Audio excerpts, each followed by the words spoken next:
বন্ধুসকল, YouTube channel news ভিউজলৈ আপোনালোকক স্বাগতম জনাইছোঁ। আজিৰ নিউজ ভিউজত লৈ আহিছোঁ বিহাৰ বিধানসভা নিৰ্বাচন সম্পৰ্কীয় এক বিশেষ প্ৰতিবেদন। বন্ধুসকল, 243জনীয়া বিহাৰ বিধানসভা নিৰ্বাচনৰ প্ৰথম পৰ্যায়ৰ ভোটগ্ৰহণ অনুষ্ঠিত হ'ব অহা 28 অক্টোবৰত। বিহাৰত কি হ'ব এইবাৰ নীতিশ বাবুৰ? সিদিনালৈকে নীতিশ কুমাৰৰ পাল্লা ভাৰী আছিল, কিন্তু হঠাৎ ওলট পালট হোৱা যেন লাগিছে বিহাৰৰ ৰাজনৈতিক প্ৰেক্ষাপট। ৭০খন আসনৰ বাবে ভোট গ্ৰহণ অনুষ্ঠিত হ'ব। বিহাৰত নীতিশ কুমাৰ আৰু বিজেপি মিত্ৰজোঁটৰ চৰকাৰ হ'ব বুলি সকলোৱে ভাবি আছিল, কিন্তু শেহতীয়া ৰাজনৈতিক প্ৰেক্ষাপটত আৰজেডি, কংগ্ৰেছ আৰু বাওজোঁটৰ প্ৰতি বিহাৰৰ জনসাধাৰণৰ ব্যাপক সঁহাৰিয়ে বিজেপি আৰু মিত্ৰদলসমূহক শংকিত কৰি তুলিছে। বিহাৰ এনে এখন ৰাজ্য য'ত ৰাজনীতি চলে বিভিন্ন জাতি সম্প্ৰদায় লৈ। দেশৰ ভিতৰত এখন বৃহৎ ৰাজ্য বিহাৰ নিৰ্বাচনক লৈ সকলোৱে দৃষ্টি ৰাখে। নিৰ্বাচন বিশ্লেষকসকলে ইতিমধ্যে ইংগিত বহন কৰিছিল যে বিহাৰৰ পৰাই নৰেন্দ্ৰ মোদীৰ পতন আৰম্ভ হ'লে আচৰিত হ'ব লগা একো নাই। পূৰ্বতে নীতিশ কুমাৰে আৰজেডিৰ পিঠিত উঠি ক্ষমতা দখল কৰিছিল।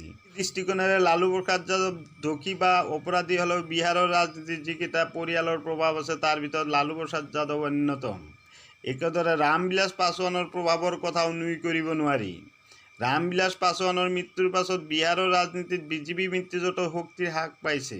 তাতোকৈ ডাঙৰ কথাটো হ'ল লালু প্ৰসাদ যাদৱৰ অনুপস্থিতিত বিহাৰৰ ৰাজনীতিত তেজস্বী যাদৱৰ আত্মপ্ৰকাশ আন এক উল্লেখযোগ্য দিশ। উল্লেখ্য যে বিহাৰৰ বিধানসভা নিৰ্বাচনৰ পূৰ্ব বিহাৰৰ 16খন আসনত প্ৰথম পৰ্যায়ত হ'বলগীয়া ভোটগ্ৰহণৰ বাবে সকলো সাজু হৈ পৰিছে। এনডিএ বনাম মহাজোঁটবন্ধনৰ বৰ্তমান পাল্লা প্ৰায় সমানত আছে। 28 অক্টোবৰত অনুষ্ঠিত হ'ব লগা ভোটগ্ৰহণ দুয়ো পক্ষৰ বাবে ক্ৰিকেটৰ ছুপাৰ অভাৰ সদৃশ হ'ব বুলি বহুতে মত ব্যক্ত কৰিছে। বৰ্তমান এই 16খন আসনৰ 8খনত এনডিএ আৰু আন 8খনত মহাজোঁটবন্ধনৰ দখলত আছে। কৰোনা সৃষ্ট পৰিৱেশৰ মাজত হ'বলগীয়া এই নিৰ্বাচনক লৈ সমগ্ৰ দেশে দৃষ্টি ৰাখিছে। উল্লেখ্য যে প্ৰথম পৰ্যায়ৰ নিৰ্বাচনত 1064জন প্ৰাৰ্থী নামিছে নিৰ্বাচনী যুঁজত। ইয়াৰে প্ৰায় 8জনে মন্ত্ৰী, যাৰ ভাগ্য নিৰূপণ হ'ব এই নিৰ্বাচনৰ পাছত।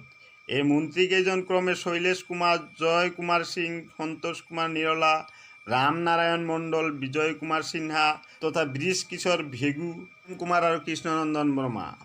ইফালে এছ'চিয়েশ্যন ফৰ ডেম'ক্ৰেটিক ৰিফৰ্মাৰ্ছ চমুকৈ এনডিআৰৰ সমীক্ষা অনুসৰি বিহাৰ বিধানসভাৰ প্ৰথম পৰ্যায়ৰ প্ৰাৰ্থিত্ব আগবঢ়াব লগা 30জনৰো অধিকৰ বিৰুদ্ধে অপৰাধৰ গোচৰ ৰুজু কৰা আছে। 23% অৰ্থাৎ 244জন প্ৰাৰ্থীৰ বিৰুদ্ধে গুৰুতৰ অপৰাধ, 30% অৰ্থাৎ 328জনৰ বিৰুদ্ধে মাটি সম্পৰ্কীয় অপৰাধ, 35% অৰ্থাৎ 375জনৰ বিৰুদ্ধে বিত্তীয় সম্পত্তি কেলেংকাৰীৰ দৰে গোচৰ ৰুজু হৈ আছে। উল্লেখ্য যে বিহাৰ বিধানসভা নিৰ্বাচনৰ ভোটগ্ৰহণ 3টা পৰ্যায়ত অনুষ্ঠিত হ'ব। মুঠ 243খন আসনৰ বাবে এই নিৰ্বাচনত প্ৰতিদ্বন্দ্বিতা আগবঢ়াব প্ৰাৰ্থী প্ৰত্যাশীসকলে।